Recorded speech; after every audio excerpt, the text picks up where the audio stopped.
Na araw, nagpapasalamat po kami kay Pangulong Bongbong Marcos, kay DOTR Secretary Giovanni Lopez at kay LTO Chief Marcos Lacanilao sa kanila pong desisyon para suspindihin ang impounding ng lahat po ng mga light electric vehicles katulad ng e-bikes at e-trikes bukas, December 1, 2025. Malaking hakbang po ito para makapaghanda po ang mga LEV users doon po sa mga ipapatupad pong mga bagong patakaran at mga umiiral na pong patakaran sa LEVs, no? Particularly sa mga e-trikes, e-bikes na gumagamit po ng atin pong mga kalsada.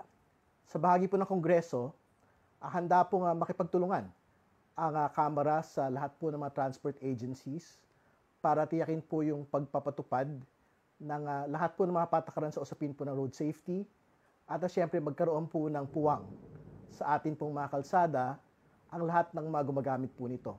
Malalaki, mabibilis na masasakyan, mga pedestrians at siyempre kasama rin po ang mga LEV users katulad po ng mga e-bikes at e-trikes. No? So bahagi po doon sa mga patakaran na mahalaga pong mailatag sa mga susunod pong panahon ay una, yung pong pagtitiyak ng mandatory registration ng lahat po ng mga light electric vehicles na 50 kilos pataas.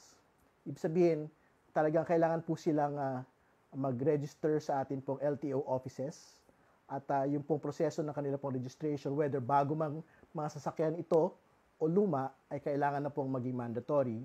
Pangalawa, ang pagtitiyak po ng driver's licenses, no?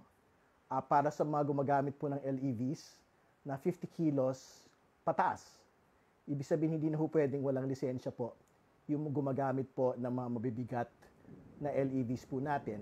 At pangatlo, yung pong pagkakaroon ng mga mandatory road safety seminars ng lahat po ng bumibili ng mga LEVs regardless of weight.